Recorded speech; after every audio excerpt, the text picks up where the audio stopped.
সামনেই জন্মাষ্টমী, তাই জন্মাষ্টমী উপলক্ষে আজ বানাবো আমি এখানটায় মথুরার বিখ্যাত এই পেড়া।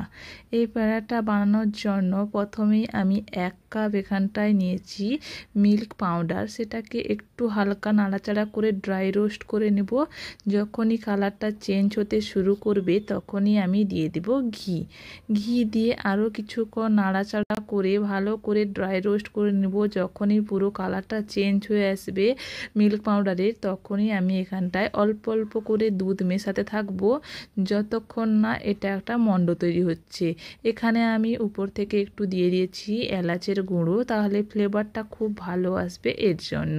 এরপর অল্প অল্প করে দুধ দিয়ে ভালো করে নাড়াচাড়া করে একটা মণ্ড মতন করে তৈরি করে নেব। যখনই মণ্ডটা শুকোতে শুরু করে দেবে, সুন্দর করে একটা মণ্ড তৈরি হয়ে যাবে, তখনই সেটাকে তুলে নিয়ে একটা পাত্রে বা থালা এটাতে বের করে নিব। বের করে নেওয়ার পর উপর থেকে দিয়ে দেব চিনির গুঁড়ো। চিনি গুঁড়ো দিয়ে ভালো করে হাতের সাহায্যে দোলে দোলে এটাকে ভালো করে আমি মাখিয়ে নিব।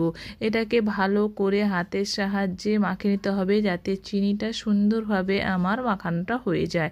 যখনই চিনি দিয়ে সুন্দর করে মাখানো হয়ে যাবে, এরপর দুটো হাতে ঘি লাগিয়ে নিয়েছি যাতে হাতে না জড়ে যায় এর জন্য।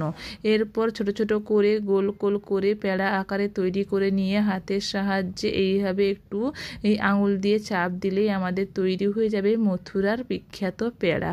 এই পেড়াটা খুবই বানানো সহজ। জন্মাষ্টমীর দিন এইভাবে আপনারাও বানিয়ে নিতে পারেন বাড়িতে মথুরার বিখ্যাত এই পেড়াটা।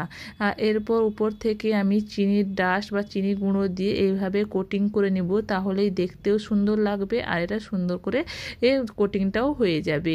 এইভাবে সুন্দর করে বানিয়ে নাও আজকে এই মথুরার বিখ্যাত পেড়াটা। জন্মাষ্টমীতে আপনারাও এইভাবে নিবেদন করতে পারেন ঠাকুরের কাছে।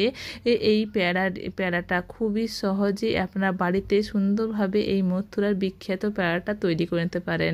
খুবই কম সময়ে তৈরি হয়ে যায়। আর আপনারা অনেকেই তো অনেক কিছু নিবেদন করেন ঠাকুরের কাছে, এইভাবে একবার পেড়াটা নিবেদন করে দেখুন, খুবই অসাধারণ লাগে।